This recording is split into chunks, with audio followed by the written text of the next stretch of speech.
itu walaupun simbolnya, tampilannya, Beda. tampakannya bukan Iya, Islam gitu. Ya, dia bisa jadi milih yang The Body Shop ya karena mengikuti nilai-nilai Islam ya walaupun secara permukaan mungkin enggak gitu. Itu yang saya sebut sebagai kaum. Jadi saya ramalkan dari Gen Z ke Alpha itu nanti akan ekstrim lagi terutama karena AI. Dengan ada ChatGPT jadi sebenarnya puncak kontribusi sektor manufaktur kita itu di eranya Pak Harto sebenarnya. Tetapi karena adanya reformasi ya, Apakah sekarang masih memungkinkan untuk Indonesia menggarap sektor manufaktur dengan cost yang sekarang?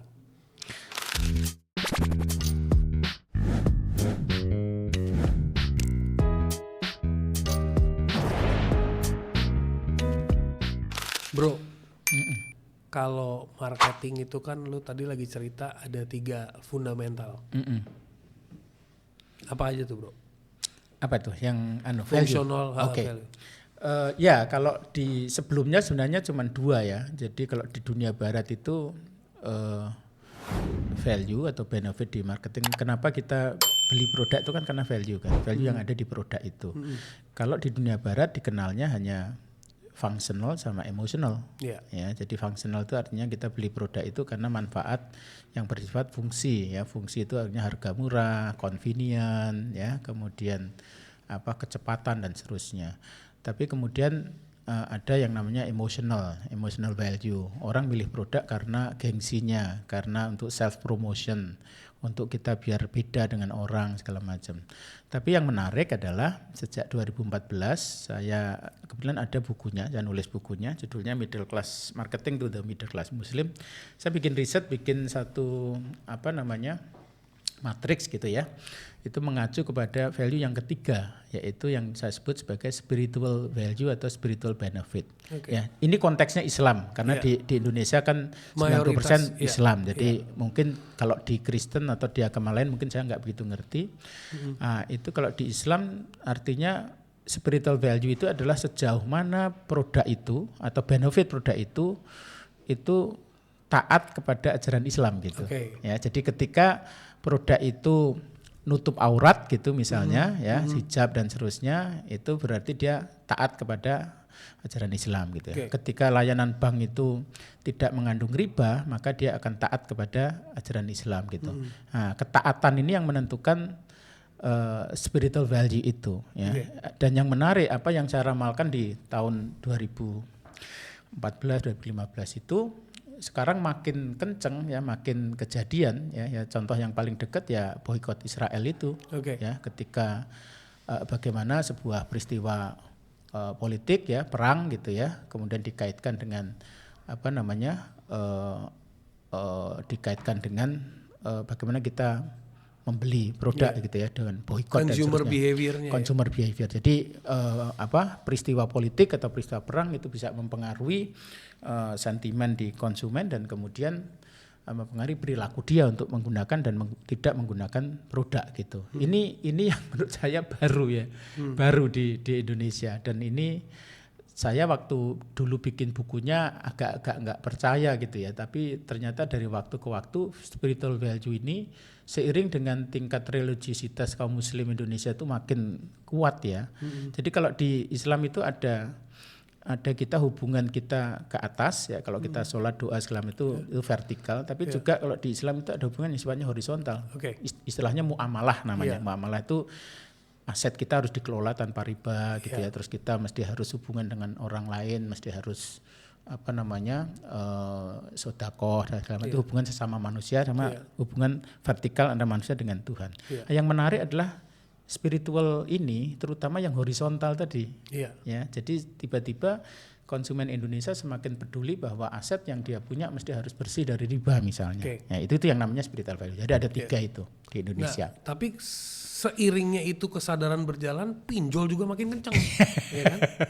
Nah, itu kan kacau juga. Ya. Nah, jadi kadang-kadang antara mindset, antara values dengan behavior itu kadang-kadang ada konsletnya. Ada konsletnya gitu ya. Jadi dan mungkin agak munafik ya. Orang itu agak munafik antara apa yang dia yakini dengan perilakunya. Ya, ini sebenarnya contohnya banyak pemimpin kita juga begitu kan. Jadi ngomongnya apa tapi juga tindakannya apa gitu. Dan memang di consumer behavior itu konslet antara values dengan behavior itu satu hal yang wajar sih. Jadi ini bagian dari bias ya, kadang-kadang kayaknya nggak rasional tetapi ya kenyataannya memang begitu. Gitu. Tapi yang menarik tadi kita juga sempat ngebahas bahwa dalam spiritual values ada lagi 3 aliran yang rasionalis, universalis, sama konfrontatis ya. Jadi kebetulan di dalam buku itu berdasarkan seberapa dia melihat values itu, spiritual values itu ada 4 sih sebenarnya, tapi yang satu ini namanya apatis ya. Apatis itu dia nggak peduli yang kaitan ke quality product sama ke spiritual value. Ya, jadi intinya ada apatis, kemudian ada rasionalis ya. Rasionalis itu artinya dia ngelihat functional dan emotional, tapi nggak begitu lihat spiritual gitu, rasionalis itu. Jadi dia melihat produk itu hanya aspek functional sama emosionalnya. Saya sebutnya itu duniawi lah. Ya. Kayak misalnya orang mau beli Apple lah. Nah, pokoknya keren dan pokoknya awet gitu kan. Nah, kemudian kalau konformis dia itu terlalu lihat yang spiritual value-nya, nilai-nilai Islamnya. Kadang-kadang dikesampingkan faktor functional emotional. Pokoknya Islam gitu. Pokoknya sesuai the product owner is Islam, the product is based on value-nya Islam. Jadi kekuatan spiritual itu yang menggerakkan dia, bahkan dia mau menyiksa diri ya dengan kualitas yang enggak bagus, yang penting warnanya Islam gitu ya. Jadi itu. Kalau yang universalis dia tengah-tengah ya. Jadi dia tetap lihat functional dan emotional, tetapi juga koridor spiritual itu harus dipenuhi gitu. Berarti value dari spiritualnya, bukan dari labelnya. Spiritual itu utama, tetapi berikutnya kemudian functional emotional. Functional emotional ini gampangnya quality lah. Jadi dia ngerti produk, makanya biasanya yang masuk di universal ini orang-orang yang pintar, secara knowledge itu pintar dia. Ya, jadi dia tahu value produk, ya, tetapi dia juga sangat mempertimbangkan bahwa produk itu kehebatan functional emotional itu harus juga diikuti adalah ketaatan produk itu kepada nilai-nilai Islam gitu. Itu universal. Nah, itu yang sering saya contohkan adalah ya kita ngomong brand ya, saya nyebut brand nggak apa-apa. Ya, jadi misalnya ada 2 brand kosmetik, ada The Body Shop, ada Wardah gitu ya. Kalau kita ngomong Islam pasti konsumen Islam pasti kan milih Wardah gitu ya, karena Wardah itu Islam ya, memang kosmetik syariah gitu ya, berbasis syariah, halal gitu ya. Nah, tetapi kaum universalis bisa jadi dia bukan milih Wardah tapi milih The Body Shop. Kenapa? Karena secara substansi walaupun dia nggak menggunakan simbol-simbol, ownernya bukan orang Islam, dan simbol-simbol Islam, ya. Tetapi apa yang dilakukan dengan against animal testing, ya, promote community trade, ya, bantu orang miskin di Afrika, di Amerika Latin, itu adalah nilai-nilai Islam gitu. Ya, jadi sebenarnya nilai-nilai Islam itu ada di situ, walaupun simbolnya, tampilannya, beda. Tampakannya bukan Islam gitu. Ya, dia bisa jadi milih yang The Body Shop ya karena mengikuti nilai-nilai Islam ya, walaupun secara permukaan mungkin enggak gitu. Itu yang saya sebut sebagai kaum universalis gitu. Jadi Islam Indonesia from point of view of marketing ya, dari si konsumen value tadi itu saya bagi 3 itu yang utama. Satunya lagi apatis. Kalau apatis itu enggak ngelihat, karena ini enggak punya duit gitu ya. Pokoknya price gitu. Dia enggak ngelihat quality dan enggak ngelihat ketaatan kepada Islam pokoknya gitu. aku iso makan, iso makan gitu. Ya 3 itu sebenarnya. Nah, itu yang kemudian banyak dipakai menjadi acuan di Indonesia. Itu barangkali salah satu ya kontribusi saya kaitan memapping bagaimana konsumen muslim di Indonesia. Jadi jangan dikira bahwa muslim itu semua sama, enggak begitu gitu. Nah, kaitan ke boikot Israel itu juga bisa kita analisis pakai 3 ini ya. Jadi kalau konformis dia itu boikot Israel murni karena wah ini enggak Islam gitu ya. Tapi kalau orang universalis ya, dia boikot Israel karena alasan kemanusiaan. Karena kemanusiaan itu kan alasan universal gitu. Tapi kalau yang konformis itu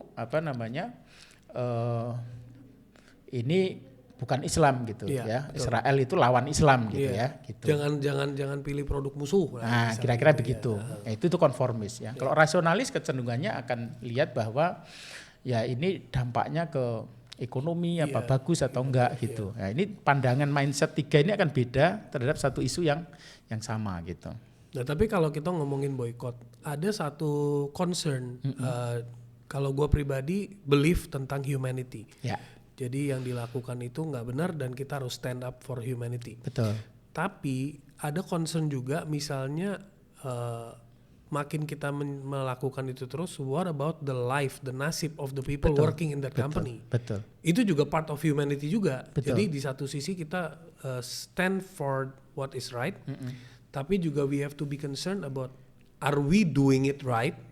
Itu loh. Makanya kalau dari point of view of konformis, itu dia kesampingkan gitu. Ya. Tapi kalau dari sisi universalis ada muatannya. Ya, kalau dari sisi rasionalis itu dia lihat betul humanisme dan kerusakan-kerusakan yang ada di dalamnya gitu. Jadi satu isu itu bisa dilihat dari orang dari 3 jenis yang berbeda ini akan melihat satu isu dari perspektif yang berbeda. Itu nanti perilaku membelinya juga akan berbeda. Iya, betul. Gitu. Kalau dari buku lu terakhir yang gue suka baca ini, yang Millennial Skills Everything. Ini waktu lu bikin ini, what is the top 3 or top 5 fundamentals of this book?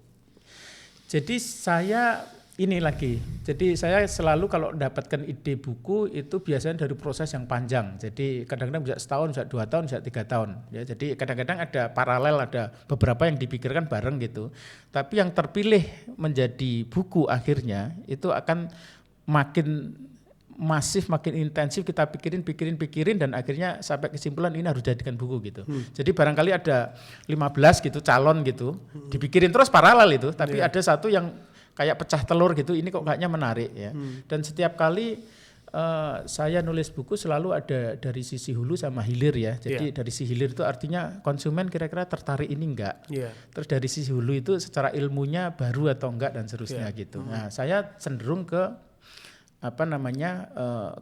ke hilirnya gitu. Jadi pada waktu 2019 saya nulis buku itu, saya cuman punya satu prinsip bahwa milenial at that time itu menjadi buzzword yang luar biasa. Semua orang ngomong milenial, ya, ngomong mengenai apa yang disebut cohort ya. Kalau di marketing namanya cohort. Cohort itu sebelumnya nggak pernah populer, ya.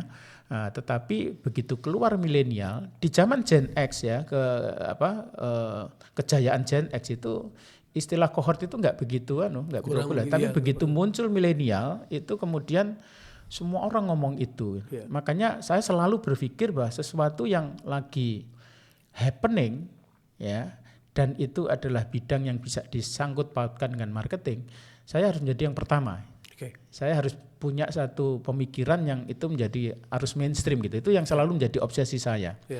Makanya begitu terjadi milenial itu begitu happening, saya selalu berpikir gimana ada satu angle ide yang membuat marketing, yang membuat ini kemudian jadi satu mainstream gitu. Makanya saya banyak baca segala macam, temukan ide segala macam. Saya ingat sekali pada waktu itu ada di Google itu banyak dibahas mengenai banyak produk-produk yang mati karena perubahan perilaku gitu, milenial. Ya, contohnya Dasi misalnya ya. Dasi itu zaman Gen X itu pekerja pabrik, pekerja kantor itu keren banget gitu. Ya, itu bagian dari harus dipakai. Harus dipakai, tapi kemudian dengan gantinya generasi ini milenial itu pakai Dasi. Kenapa nggak mau? Ya karena pertama nggak praktis, kedua teridentifikasi sebagai generasi sebelumnya. Jadi setiap generasi yang baru dia selalu menegasikan generasi sebelumnya. Jadi ngambil jarak gitu agar dia kelihatan identitasnya gitu ya. Musik rock awalnya hebat sekali di Gen X ya, tetapi kemudian nggak populer di generasi milenial karena lebih ke K-pop dan elektrik segala macam gitu. Makanya kemudian saya coba tata gitu ya secara konseptualnya, maka keluar istilah atau konsep mengenai millennial disruption sebenarnya. Ya, millennial disruption itu adalah disrupsi yang terjadi karena pergeseran generasi dari Gen X ke millennial sebenarnya. Nah, saya waktu itu mikir seksi juga nulis buku judulnya Millennial Disruption gitu. Karena at that time digital disruption itu populer di mana-mana gitu ya.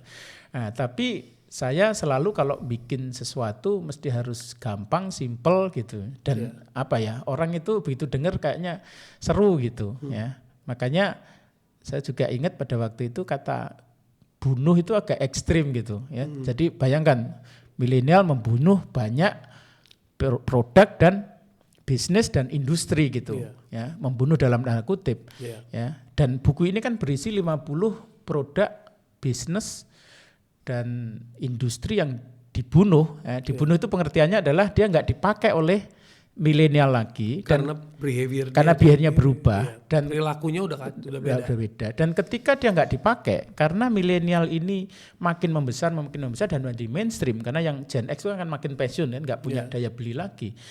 Produk yang nggak dibeli, nggak dipakai oleh milenial, dia akan mati dengan sendirinya.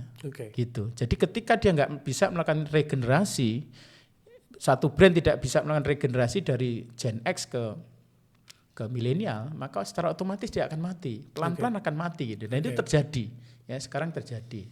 Nah, makanya terus saya pakai istilahnya millennial kills everything. Yang membuat orang tertarik sebenarnya kata-kata kill itu, makanya di covernya killnya saya gedein. Terus ada percikan-percikan darah gitu, itu bagian dari konteks. Kalau di marketing itu ada konten itu idenya. Nah, konteks adalah bagaimana agar ide itu makin ekstrim gitu ya, sehingga message-nya bisa kena gitu. Ya, tapi it's a great bounce back ya. Gue masih ingat waktu kita ngobrol IG Live di 2020 itu, saat bisnis travel udah mati, hotel mati, semua mati. How it bounce back itu gila-gilaan banget ya. Bounce back-nya yang apa? Yang bisnis travel naik lagi gitu ya. But it bounce really quick. Ya kan? Looking at Bali for example, sekarang massively people are building villas and everything, it's massive. Ya, jadi karena faktor pada waktu itu lebih ke pandemi sih sebenarnya ya. Jadi kalau yang milenial ini sebenarnya perubahannya nggak cepat sebenarnya. Kalau pandemi cepat berubah, tapi juga cepat bounce back ya. Kalau memang produk itu atau industri itu masih relevan ya, karena ada certain yang memang kemudian nggak relevan ya. Tapi kalau disrupsi milenial ini sebenarnya perjalanannya itu pelan dan waktu lama, dalam waktu yang lama gitu. Tapi kemudian ada acceleratornya, ada katalisnya, yaitu salah satunya adalah pandemi dan muncul sekarang Gen Z. Gen Z ini lebih lagi. Ya.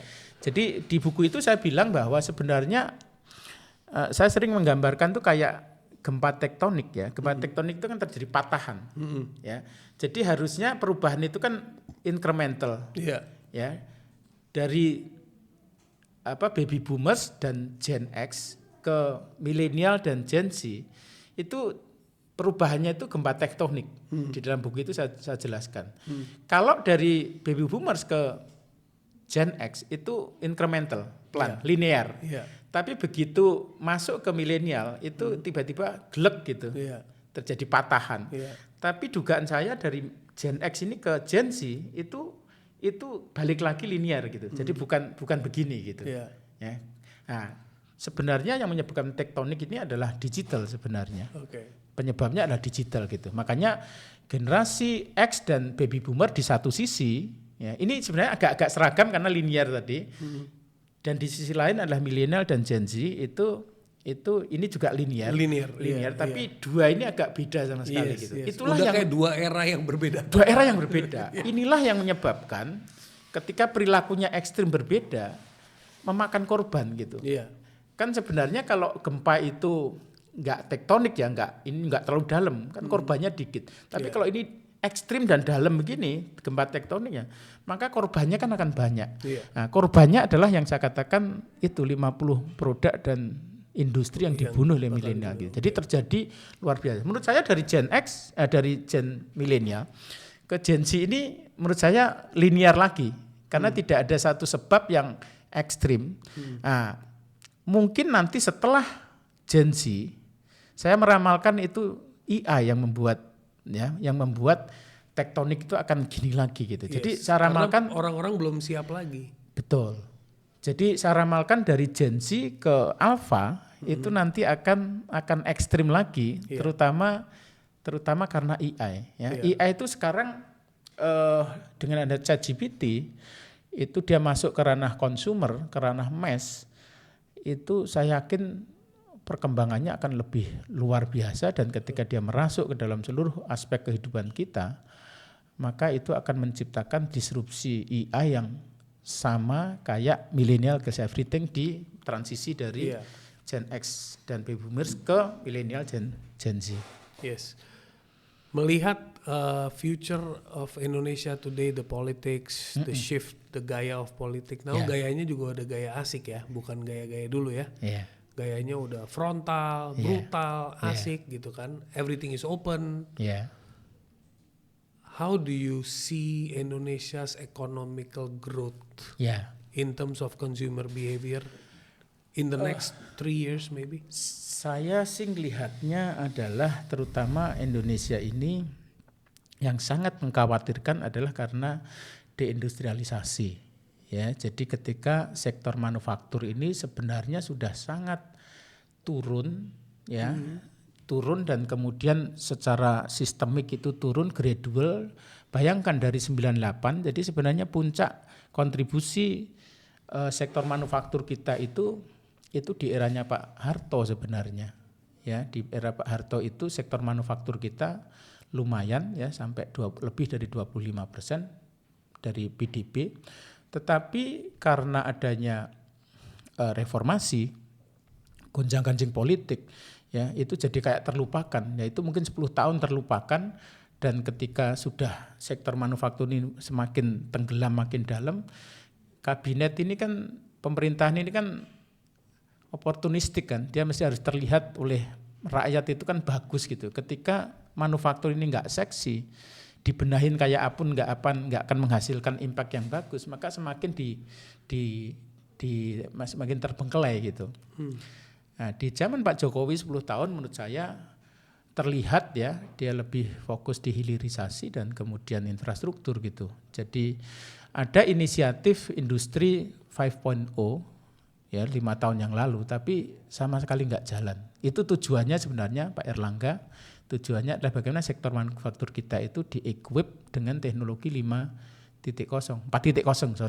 ya itu dengan AI, dengan augmented reality, dengan sulit bro, karena culture kita belum di uplift. Ya, makanya sebenarnya menurut saya sih rencana itu sebenarnya agak nggak realistis itu, karena kita nggak punya dasar di situ gitu. Dan it's a big dream without a foundation. Betul, tak lihat gitu. Dan itu dilakukan oleh Cina dan India gitu. Ya, jadi menurut saya transformasi industri 4.0 itu dilakukan oleh Cina, makanya nggak heran ketika katakanlah PHK besar-besaran di tekstil itu karena produk kita nggak kompetitif, kita kalah sama Cina. Ya, di Tanah Abang itu produk-produk thrifting dari Cina itu murah sekali. Ya, atau cross border itu murah sekali, maka kemudian industri kita nggak bisa compete dengan mereka gitu. Dan rupanya nanti nggak cuma di tekstil tuh, nanti semua sektor manufaktur kita itu akan kalah dengan negara-negara hebat ini. Dan kalau sudah begitu, saya takutnya fenomena PHK ini akan luar biasa dan kelas menengah kita makin rontok. Ya, yang terjadi kan kelas menengah turun, miskin memang naik, ya naik namanya aspiring middle class atau calon kelas menengah. Jadi miskin, rentan, aspiring middle class atau calon kelas menengah, terus kemudian kelas menengah. Yang ini turun, yang rentan naik sih memang. Jadi yang gembung nanti yang agak gede adalah di yang calon kelas menengah itu. Sementara kalau kita mau jadi kayak Korea, kita mau jadi kayak Jepang, ya, dan sekarang katanya Malaysia juga sudah mulai keluar dari middle income trap ya, untuk bisa naik menjadi negara maju. Itu kuncinya di manufaktur ini, gitu. Jadi yang agak mengkhawatirkan adalah ketika sektor manufaktur ini makin turun. Ya. Apakah sekarang masih memungkinkan untuk Indonesia menggarap sektor manufaktur dengan cost yang sekarang? Makanya ini kan makin turun terus kemudian kontribusinya juga makin turun, dan menurut saya yang paling berat adalah perhatian pemerintah ini untuk win back manufaktur ini gitu. Ya, dan ketika industri manufaktur itu memang harus disuntik oleh teknologi 4.0 itu, kayaknya kita udah nggak punya capacity itu. Yang terjadi sekarang karena autopilot, yang terjadi adalah kemudian jadi backbone, kita mengatakan backbone kita adalah UKM gitu. Ya kan, ketika kita manufaktur itu kan ngomong pabrik mobil dengan 10.000 pekerja, pabrik tekstil dengan 5.000 pekerja gitu kan. Jadi nyerap tenaga kerjanya kan banyak. Nah, sementara UKM itu kan tenaga kerja 10 orang, 15 orang gitu ya. Jumlahnya memang 60 juta gitu ya. Nah, dan ini sektor UKM kita sendiri tadi saya bilang orang bingung tadi itu ya, volatile enggak keruan gitu. Enggak bisa kita mengandalkan ekonomi kita itu kepada kekuatan UKM dan kekuatan gig ekonomi ya, karena gig itu kan based on freelance ya. Jadi kalau ada kerjaan dibayar kalau ada kerjaan gitu. Ya, dan itu menyedihkannya adalah generasi baru Gen Z itu dia lebih suka ya, dia lebih prefer untuk kerja di gig ya ketimbang di perusahaan Astra misalnya atau Citibank. Why do you think is that? Boykot Israel ini ya, kalau bisa menggantikan, mengambil momentum ya sebenarnya itu. Ya. Kita ini kan 90% muslim ya. The rise of local brands. Gue baru baca nih postnya. Dahsyatnya perburuan labubu. Every homo sapien will be homo sapien. Ya. Every homo sapiens will be homo sapiens. Sedih banget gue dengarnya. Ya, kita ini karena punya emas, kita punya minyak, yang kita punya siapa? Kita beneran punya. Kita tapi kita gadekan ke